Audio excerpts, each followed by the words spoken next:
Thank you very much. I'd like to acknowledge also the land that we're on, the land itself, as well as the traditional custodians of that land and their elders past and present, and also the non-traditional custodians that also come forward to protect the land. You can see I don't use the word ownership because I don't actually think we own the land. We'll come back to that later on in the talk. First of all, let me ask, as I do with virtually all my audiences, on a finite planet, who thinks we can keep growing physically forever? Okay, interesting. Yeah, same response to most lectures and talks that I give. I did have someone put their hand up the other day, but then he actually was, later on, came up and said, well, actually I was talking about, I saw ethics as being physical. So it's interesting with that question because you can ask school, primary school kids that question and they'll go, oh, no. Which begs the question, why is it that we operate as a society as if we could? Now tonight, of course there are lots of buzzwords around in society and academia, but perhaps sustainability is one of the greatest ones. And I should say this sort of talk comes from out of 4 books. I'm fascinated by the question of denial. I wrote a book on climate change denial with John Cook from the website Skeptical Science, book on the obvious, the human dependence on nature. Demystifying Sustainability came out last year, and this year I've edited a book called The Future Beyond Growth. So sustaining what and for who and for how long?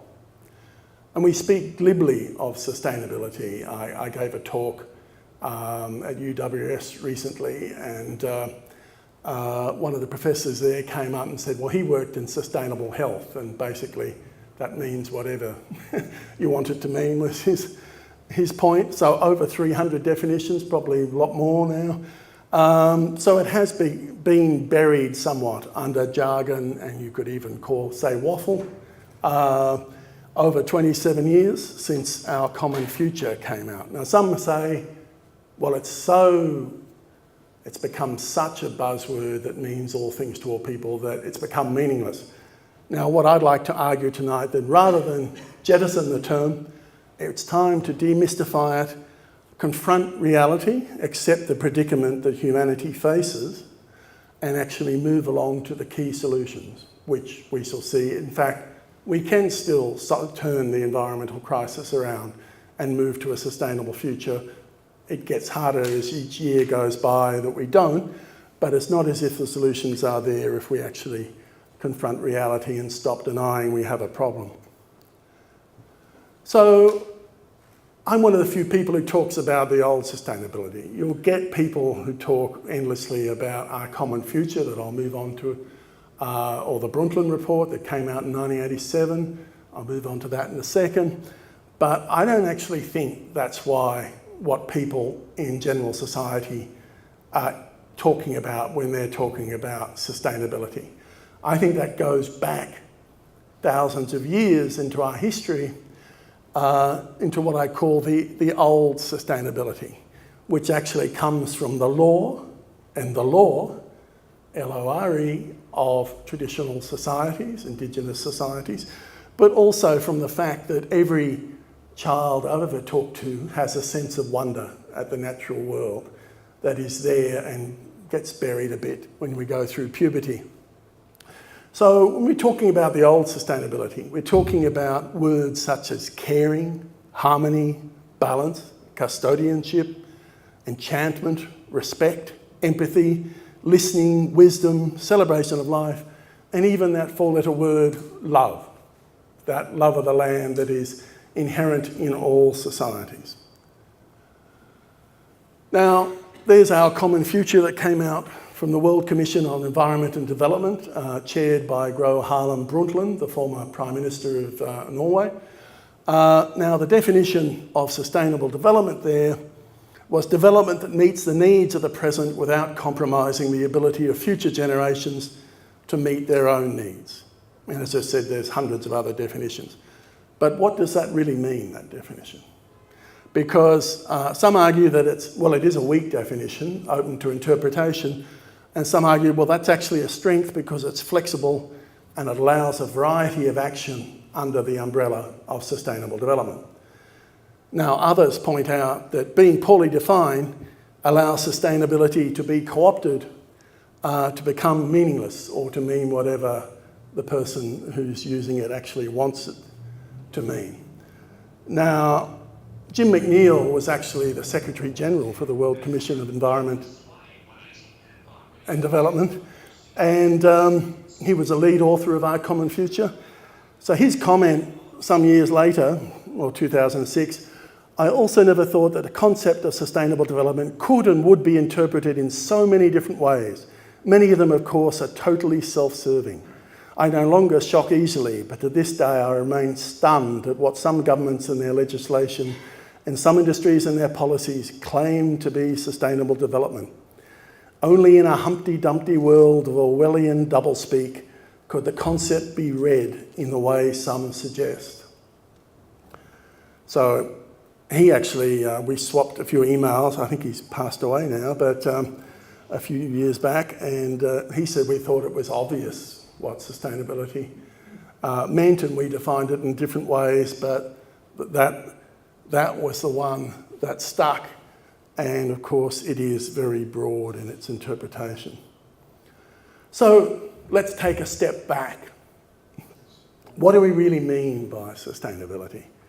Let's actually consider the predicament that society faces today. So let's get real and actually look at the situation we're in. First of all, none of you put your hand up, so you believe we're in finitude, that we're on a finite planet that is not endless. Now, Kenneth Boulding was a scholar who made famous the idea of spaceship Earth, that we're on this spaceship Earth and we have to look after it. Now, he noted, anyone who believes in indefinite growth in anything physical on a physically finite planet is either mad or an economist. The interesting thing is, if you actually look up that quote, you'll actually find a very similar one from David Attenborough recently, who's reiterated the same quote.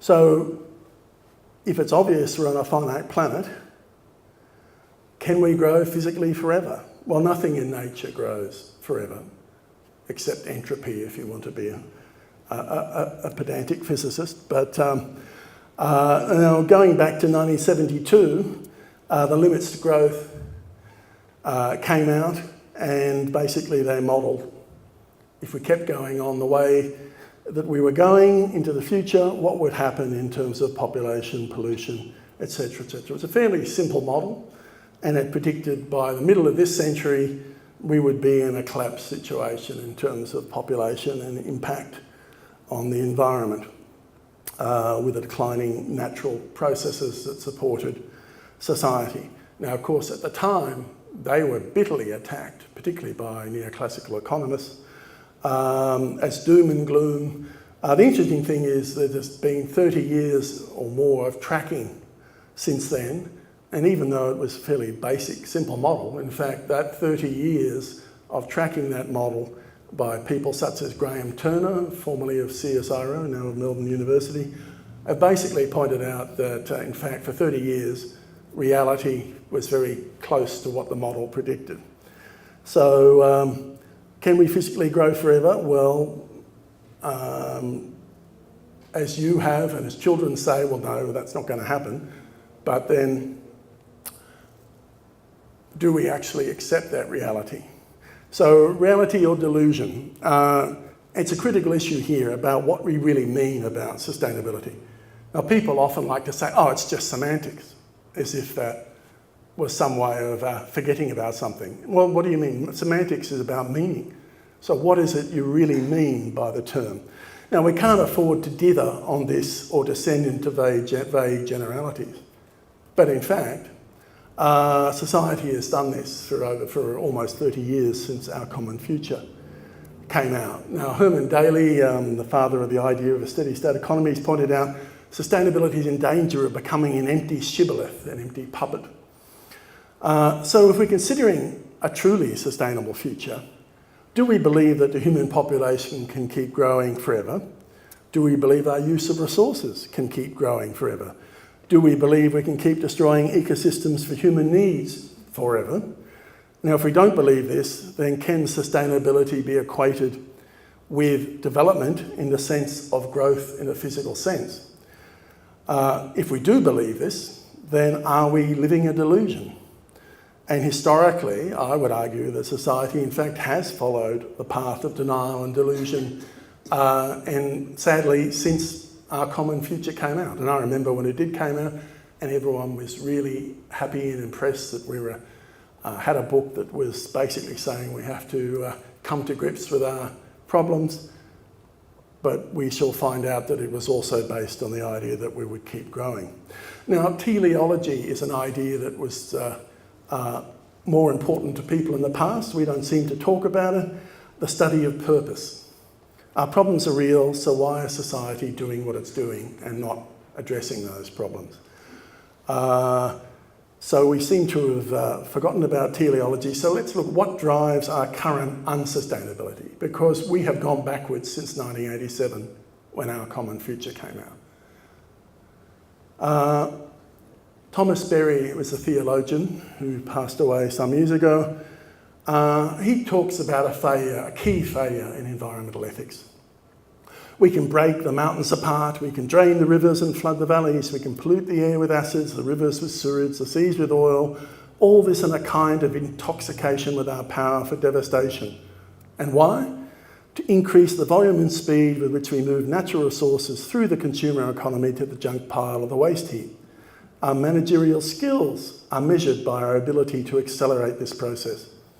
If the environment is made inhospitable for a multitude of living species, then so be it.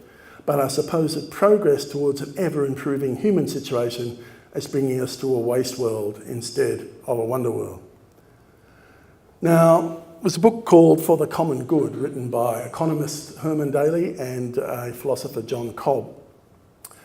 And they basically sum up in this quote where they say their concern about the future. We find it hard to suppress a cry of anguish, a scream of horror. We humans are being led to a dead end. We are living by an ideology of death, and accordingly we are destroying our own humanity and killing the planet. Before this generation is the way of life and the way of death. Well, is that an overstatement? Let's look at the science of crisis. In the 20th century, I'm not going to read all of this, but human population went up fourfold, pollution 40-fold, energy use sixfold, etc., etc. 35% of mangroves were lost in just a few decades, half of all wetlands.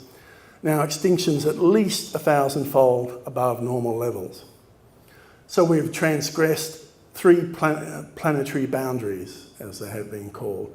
Climate change is an obvious one, but also pollution of nitrogen, and recently the update adds phosphorus, and loss of biodiversity, which we'll come back to in a second. So 60%, in the year 2000, the Millennium Ecosystem Assessment noted 60% of ecosystem services are being degraded or used unsustainably. It would be more now. We're using 1.6 planets in the ecological footprint. It's just been updated from 1.5 to 1.6. And the Living Planet Index has dropped 52% since 1970. Now, the recent update by Peter Raven of the Missouri Botanic Gardens, one of the world's 3 great biodiversity experts, points out that if we keep going on this way, by the year 2100, the end of this century, 2/3 of multicellular life, not bacteria, but 2/3 of multicellular life may well be extinct. Anybody heard that figure? Because whenever I talk to audiences, people seem shocked. And because it's rarely reported by the media. And as Aileen Christ from Virginia Polytechnic has pointed out, the sheer moral evil of what we are doing is almost unimaginable. In other words, if you're going to wipe out, we're in a situation of acting like the comet that hit the Earth 65 million years ago and wiped out the dinosaurs, except now it's not a comet, it's us that is causing a major species extinction event.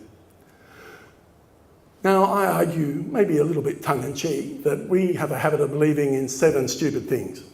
One, that the universe is all about us, anthropocentrism, that we're on a finite planet, growth is possible, indeed often seen as praiseworthy, that population growth is not a problem, that more is always better, that endless growth of consumption and resource use is not a problem. In fact, economist Julian Simon said that resource limits are just in our minds. That the invisible hand of the market is a god and must not be regulated. That technology can solve everything, technocentrism, and the idea that greed, in fact, is good right down the bottom. Now, these are not fundamental building blocks of sustainability. They're ideas that are holding us back from reaching a sustainable future, but they're very commonly espoused ideas, even now, and even within academia as well, most of them. So what causes us to be unsustainable? There are a number of great taboos, I would argue, that we must not talk about in society. I'm going to talk about them tonight, but in general, society doesn't talk about it. So silence is the way we tend to avoid topics that make us feel uncomfortable. But if we have any chance of becoming sustainable in a meaningful way, then we can no longer avoid talking about these issues. The idea of undiscussables. Eviatar Zerubbabel's a sociologist who pointed out the best way to disrupt moral behaviour, notes political theorist C. Fred Alford, is not to discuss it and not to discuss not discussing it. Don't talk about ethical issues, he facetiously proposes, and don't talk about her not talking about ethical issues. As moral beings, we cannot keep non-discussing undiscussables. Breaking this insidious cycle of denial calls for an open discussion of the very phenomenon of undiscussability. So, most of you probably can't see, but this room is actually full of elephants. We'd be pushed against the walls in reality. There are at least 4 elephants in the room, probably a 5th if you consider the extinction crisis, but I'll come back to that. And the elephants are the problems of overpopulation, overconsumption, climate change, and the growth economy. Now, a lot of people in environmental science, my area, spend a fair bit of time arguing about which is more dangerous, which is more significant, which we have to act on first. My point is that they're all important, they all interrelate, and if any of those elephants sits on you, you've got major problems. So we have those elephants in the room that most of us don't see, because in society, most of us are in denial about the discussion of those areas. Climate change, we're now getting to see a bit more of the trunk and the head perhaps. It was accepted as true in the 80s, and then we went back. There was a huge campaign to make people doubt climate change. Denial became rampant, and now I think finally, when I ask my students, who knows somebody who denies humans are causing climate change, I'm glad to say last year I think I only had 1 or 2 put their hands up, where it used to be about a quarter or a third. So perhaps climate change, we're getting there. Taboo number 1, overpopulation. The idea that more is better, and population ecologist Myerson said conservatives are often against sex education, contraception and abortion, and they like growth, both in population and in the economy. Liberals, small L liberals, usually support individual human rights above all else and fear the coercion label and therefore avoid discussion of population growth and stabilisation. The combination is a tragic stalemate that leads to more population growth. Now, many of you, I hope, have seen the formula I equals PAT, impact equals population times affluence times technology, pretty much fundamental for environmental science. So you can't ignore any of those three parts. So you've got to think about the impact being consumption on one side and population on the other. And of course, if you move to appropriate technology, you can actually reduce impact positively in that way. Now, we can't afford to ignore any of those, but we commonly do. And having been involved in the environment movement since 1974 in New South Wales, that applies to the environment movement as well. Very uncomfortable talking about population. But Holm, who wrote a book on why we disagree about climate change, noted that if there's a safe level of greenhouse gases to avoid runaway climate change, then is there not also a desirable world population? Well, why? Because as we've already shown, we're way beyond ecological limits, which is why we have an environmental crisis. And population is one thing that is contributing to that. Not the only, because overconsumption is another taboo. And challenging consumerism is seen as challenging the growth economy, which we'll come on to in a minute. And the problem is that, of course, particularly in the 1950s, the consumer culture was constructed in America or in the US and then exported to the rest of the world. And people like Tacey point out that consumers are spiritually empty. They can never have enough. They've got to fill that void. Mass consumption requires that we remain insatiable. We can never have enough. But of course, on a finite planet, that's an idea which is only going to lead to one thing, which is collapse. Growth mania. Edward Abbey, the writer, pointed out growth for growth's sake is the ideology of the cancer cell. And yet, just look recently, world leaders seek economic growth above all else. Herman Daly, the steady state economist, points out that the verb to grow has become twisted. I mean, who here has never stopped growing? Well, maybe sideways, I suppose. But the fact is that there is an idea you grow to a certain point in nature and then there's sufficiency, you level off, which he talked about as a steady state. So, and yet talking about the impossibility of an endless growth economy may be the biggest taboo of all. Now, I actually managed to organise the 2014 FENA Conference on the Environment at UNSW called Addicted to Growth, and the document we produced for it is available on the table over there. And that was great because we actually did have people questioning the taboo and actually talking about, can we in fact have an endless growth economy on a finite planet? Now, Norman Lindsay wrote The Magic Pudding in 1918 about a pudding that could never stop, never be eaten, never be consumed. There was always more. It was a neoclassical economist's dream. Now, it's a good children's story, but it's a terrible way to live sustainably on a finite planet. Now, at the moment, we're in a situation where we've got environmental damage down the bottom because we've exceeded ecological limits, but the trouble is the neoclassical, which is what NC, neoclassical economists argue that growth is the cure for the problems. So we get more growth, we get greater environmental damage, we go on another round of the spiral, and they say, well, we need more growth to fix those problems, and so on. So we're getting up to a key environmental crisis that is actually caused by growth. And yet we're being told that growth is the solution. Jobs and growth, jobs and growth. Anyone remember a recent election? So endless growth has actually become the cause of crisis. Now, the scientific data about the environmental crisis is well and truly in. It has been for at least since the year 2000, when the Millennium Ecosystem Report came out, and which in fact was subtitled Living Beyond Our Means. So further growth in numbers and resource use will only accelerate the crisis. But despite the hopes of the World Conservation Strategy and our common future, which were based on growth, we're not going to grow our way out of this crisis, not in a physical sense anyway. Growth is the cause, or physical growth to be specific, is the cause, not the cure. I have to have a little bit of humour in here. The evolution of humanity, Australopithecus, Homo habilis. Now we call ourselves Homo sapiens. We're very got tickets on ourselves. We call ourselves wise humans.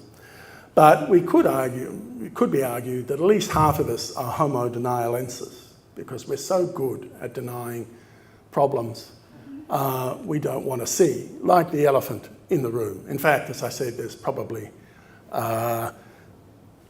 many elephants crowding the room. And I believe this is the key obstacle to solving the environmental crisis and moving to a sustainable future. So denying reality, skepticism is not denial. They're virtually opposites, because skepticism is actually a search for the truth in its true meaning.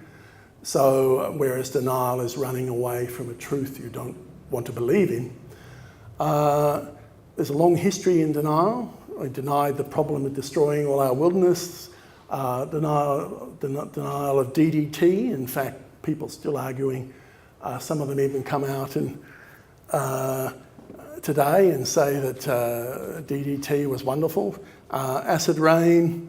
Now, the interesting thing is Naomi Oreskes, in her book Merchants of Doubt, pointed out that there's actually an ideological basis for a lot of denial, whereas the free market is seen as liberty. So if you're going to regulate the environment, it's seen as an attack on that free market, and therefore it has to be opposed because you're attacking liberty. And therefore you would also throw out the science that goes along with it. And in fact, we have. Now, do we let denial prosper? Well, yes, we do, because we tend to be afraid of change in society. We tend to have a failure in values. We tend to be fixated on an economic growth. We don't tend to understand how ecosystems work, or the fact that we are 100% dependent on the ecosystems that run the earth. We tend to gamble in the future, and we tend to have a terrible balances bias in the media, where you often get one particular person from a denial think tank who will be up there versus somebody from, say, the International Panel on Climate Change, who's representing 97% of climate scientists who agree on the same thing, but most people in the public would think that it's 50-50 rather than 97% to 3. And as a scientist, I tell you, if you can get 97% of scientists to agree on something, that's as good as you get. Worldview and ethics. Well, is it all about me or you? So there really is a great divide in how you look at the world in terms of worldview. If you believe nature has intrinsic value and a right to exist for itself, then you couldn't actually be treating the world the way we are at the moment. So it's been said that our anthropocentrism in society is a doctrine of human superiority or even human supremacy, where we focus on ourselves. Now, the alternative is ecocentrism, where we focus on nature, of which we are a part. But anthropocentrism is very dominant in our society, and it's sadly also dominant within much of academia. There's the problem of ideology. Modernism believed the world was just a resource for human use, and it came in the last couple of 100 years, so nature was just seen as a machine. That's tended to be replaced to some extent by postmodernism, which rejected modernism, but it was still highly anthropocentric, a lot of postmodernism, and it was also quite sceptical of the real and said we mustn't have grand narratives, like solving the environmental crisis. Neoliberalism, of course, is still dominant in many societies, including our own, which sees the market as a god. Now, much of academia, just like everyone else in society, is actually influenced by an ideology. So I'd invite you to think about, we all have biases, whether you're influenced by any of these because, or what your worldview is, because depending on what your worldview, your ethics and your ideology are, your approach to sustainability is going to be very different. So what is meaningful sustainability? Well, Dennis Meadows, who wrote the 2004 update of the Limits to Growth, pointed out that a sustainable society can persist over generations, is far-seeing enough, flexible enough, and wise enough not to undermine either its physical or its social systems of support. Sounds pretty reasonable, doesn't it? But of course, if that was true on a finite planet, it couldn't be based on endless physical growth. John Turnbull, a famous rainforest ecologist, points out that sustainable development is seldom rigorously defined, and without definition it can mean anything. Holmes Rolston, an environmental ethicist, concludes that sustainable development is more charming than meaningful. It can be twisted to fit any ongoing worldview. It risks being co-opted by those who wish to perpetuate the expansionist or growth model. Now, destination or journey. This has been a little bit of a sub-debate in academia, where some people see merit to the idea that sustainability is the goal, the destination, and sustainable development is the journey or process that you get to that. And there can actually be quite a lot of passion about this issue. In fact, I've sort of lost an academic friend through this debate. But is this distinction necessary? First of all, we don't make such a distinction for conservation, which is both a goal and a process. We don't make such a distinction with democracy. Now, if we do want a term for the journey or the process to a sustainable future, then we should really think about whether it's appropriate. So is sustainable development the appropriate term?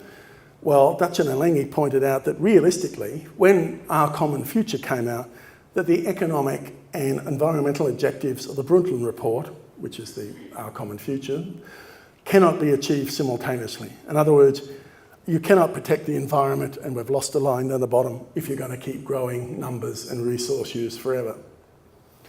Evermoreism.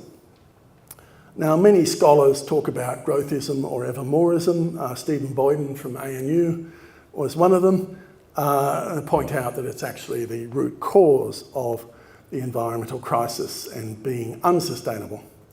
It's also been argued that sustainable development is actually an oxymoron. It's a contradiction in terms, because today, when you've passed ecological limits, more development can't be sustainable.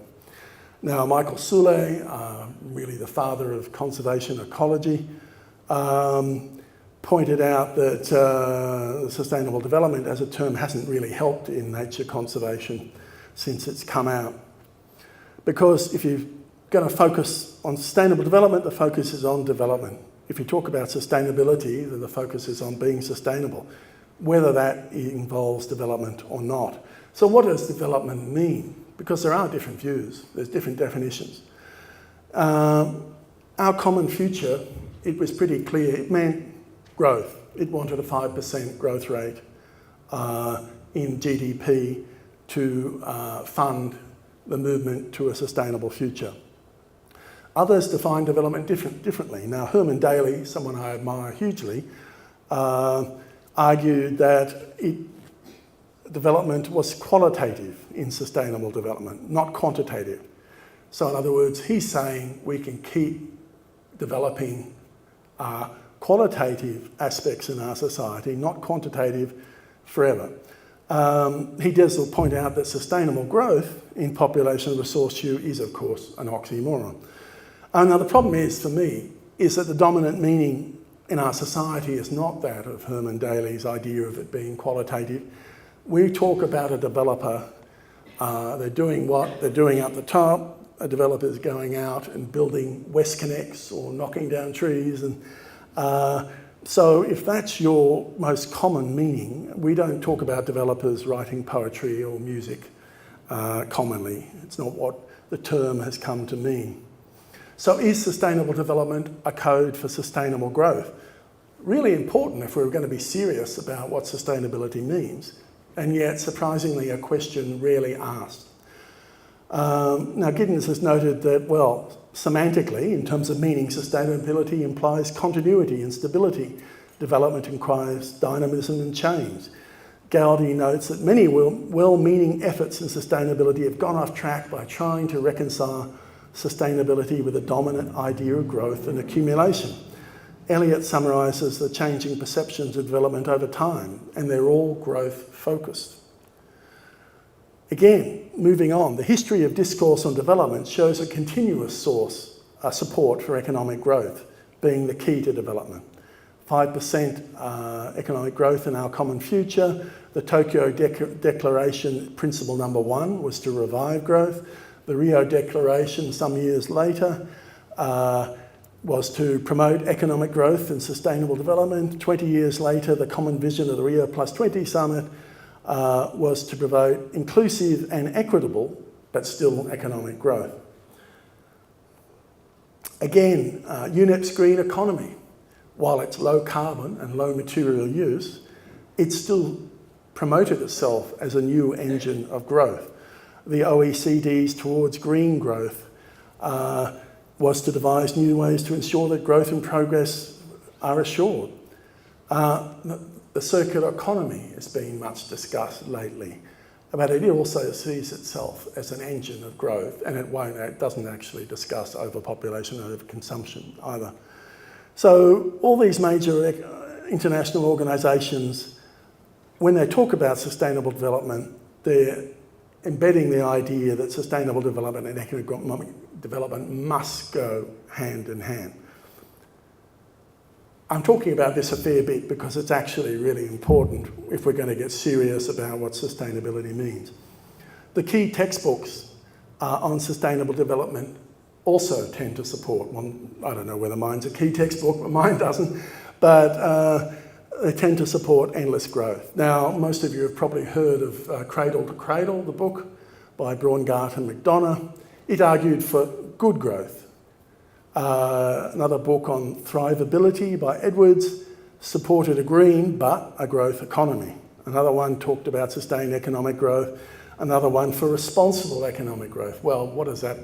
What's good growth? What's responsible economic growth when you actually exceeded ecological limits and you've got a major extinction event happening? And another one is revitalisation of economic growth. So most of your books on sustainability are still trotting out the idea we have to grow our economy at the same time as we become sustainable. So is sustainable development a sleight of hand? Well, several authors argue that it is because it gives you the idea that you're sustaining what is valued, that is nature, while still accommodating human aspirations to develop growth. Now, Vandana Shiva, the Indian author, points out that to the Western mind, development can't escape connotations of being economic growth. Peter Victor, the Canadian economist, points out the absence of an unambiguous definition of sustainable development makes it possible for governments to adopt a goal of sustainable development without compromising their adherence to economic growth. And here are some great examples of sustainable economic growth having nothing to do with the environment, but just whether your economy keeps growing. So trading on the ambiguities of sustainable development allows policymakers to pretend to sustain nature and fix the problems we talked about while still focusing on economic growth. Now, Wichmann and Rockstrom, they point out that green growth is a myth. It gives false hopes and it can be an excuse where nothing fundamental actually changes because you're still stuck in this mantra that you have to keep growing forever. So I think we have to move away from talking about sustainable development because if you mean growth by the development and sustainable development, and as I've just pointed out, most people do, most governments certainly do, then sustainable development in that sense is actually stopping us reaching a sustainable future. Because in a finite world, we have to accept once and for all, when you've gone past limits, you can't keep growing physically forever. So sustainable development, to my mind, very strongly is not the right term to describe the journey to a sustainable future. And I think this is a fundamental understanding. It's essential. It's still very strongly denied, and indeed, I'm sure some in academia will vigorously, violently disagree with that conclusion. I think we have to talk about sustainability. The reason why we've gone backwards is because we have still been mired up in this idea that we can grow our way to a sustainable future. So I think it's been something of a con, sustainable development, that has fooled us into business as usual has continued, which is why the world is a very much more serious environmental crisis now than it was 27 years ago. Now, even the United Nations Environment Programme it justifies growth, but it does it by what has been called weasel words. In other words, it says, yep, we'll keep growing, but we'll just have 100% decoupling. In other words, we will totally decouple environmental impact from our growing economy. Now, great, magic. I mean, they're magic words, but while there's some evidence for fairly modest relative decoupling, as Victor and Jackson showed in last year's State of the World report, there is no evidence for absolute 100% decoupling. So it's very easy, again, to slip into denial words such as 100% decoupling. So what sustainability cannot be? It can't be sustainable, as Engelman coined a great term. It can't mean all things to all people, and it can't remain delightfully vague. It can't continue to deny reality. It's got to be based on realism and accepting those problems and solving them. It can't ignore ecological limits. It can't be about endless physical growth.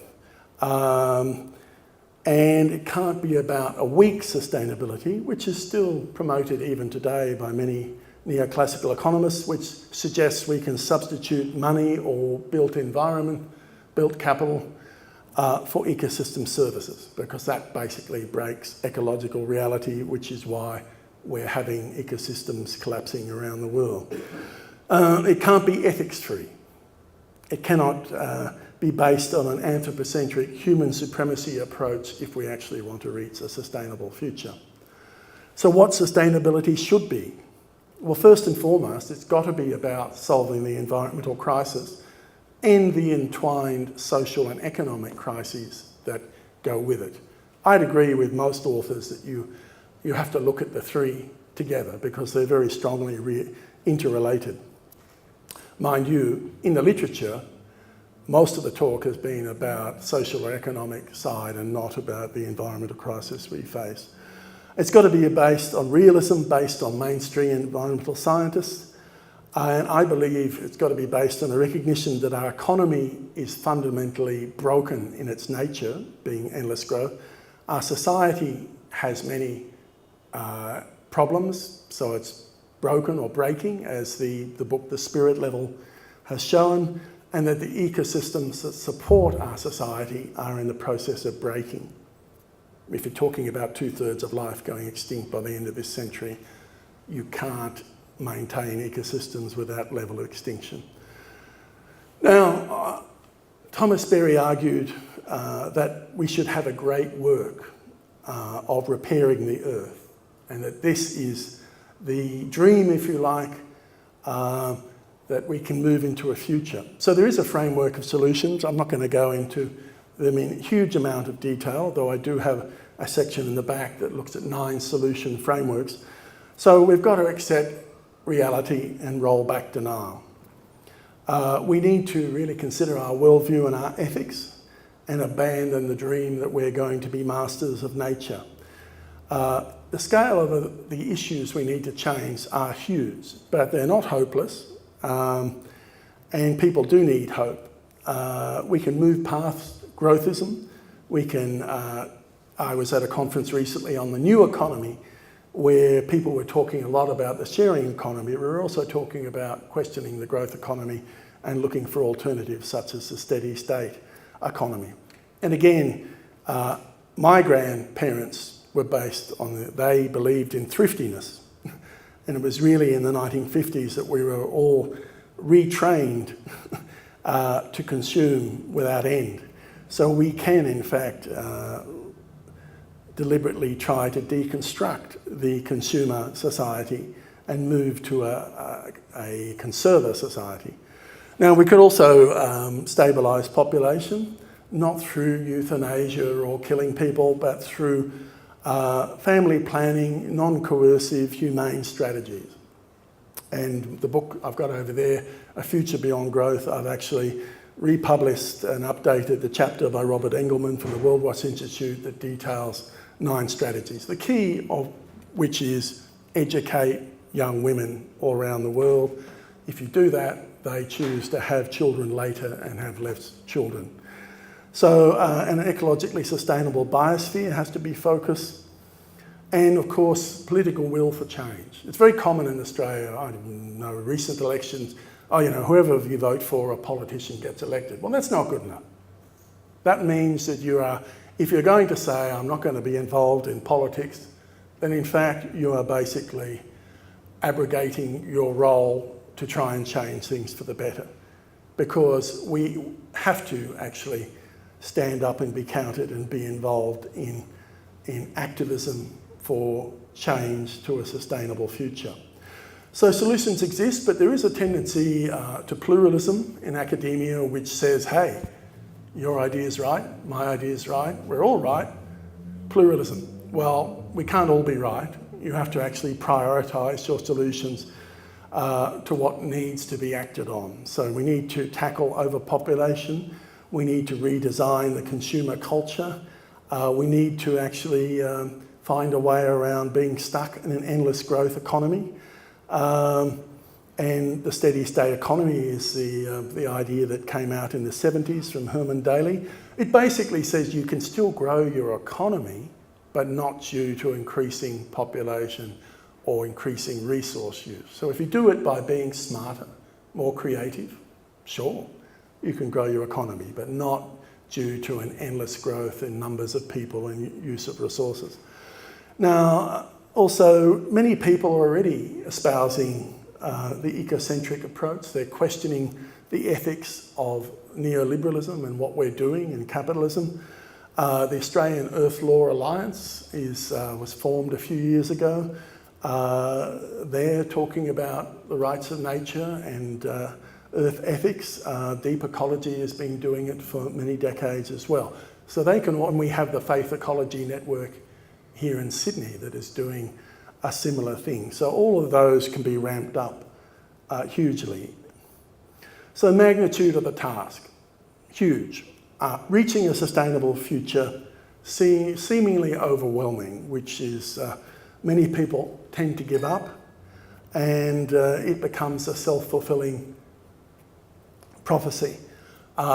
If you give up, then you will fail. I have friends who one particular friend who says, do you think it's too late, Haydn? And my answer is no, it's never too late, because I know what you're trying to do. You're trying to get out of the responsibility to actually doing something, to take action by saying it's too late and then you can just go and have a good time before everything falls apart. There's 2 things in common that despair and denial have. You do nothing. So there are many things we know that we can do. And in fact, change happens by many small incremental pathways. We tend to have this idea like it's St. George and the Dragon, where you go out and you kill the dragon, everything suddenly changes. Well, that's not how societies change. They change in small ways, and it's by people being involved en masse they change. So the environmental crisis can still be solved. We are going to have further loss. We've already lost a number of species. We're going to lose quite a few more. But we can take that action and be part of that change. So can we change people? Well, as Margaret Mead pointed out, never doubt that a small group of thoughtful, committed citizens can change the world. Indeed, it is the only thing that ever has. So society hasn't always been the way it is today. All of our ancestors, in whatever culture you came from, had a connection to the natural world, and where they considered it was one of care and respect. So we once had that respect for nature, and we can move back to that again by actually talking about the fact that we have an obligation to the rest of the life that shares this planet. And people, of course, can change. There is actually, people tend to think that everyone else is sucked into neoliberalism idea and just becoming a cog in the machine. But there is actually more altruism and compassion in society today than economists predict. In other words, when you actually sit people down and talk about what they really value, that altruism is there and that compassion is there and that connection to nature is also there. So change also can in fact happen quickly when we don't expect it. And a key example of that, as Paul Ehrlich points out, was the collapse of the Soviet Union, the Berlin Wall coming down. No one predicted it 6 months out. So when the time's right, societies actually can change fairly quickly. So we've got to move past waffle and denial. We have to break the denial dam. We've got to talk about the reality of the environmental and the social and economic crises we face. Dialogue beats denial.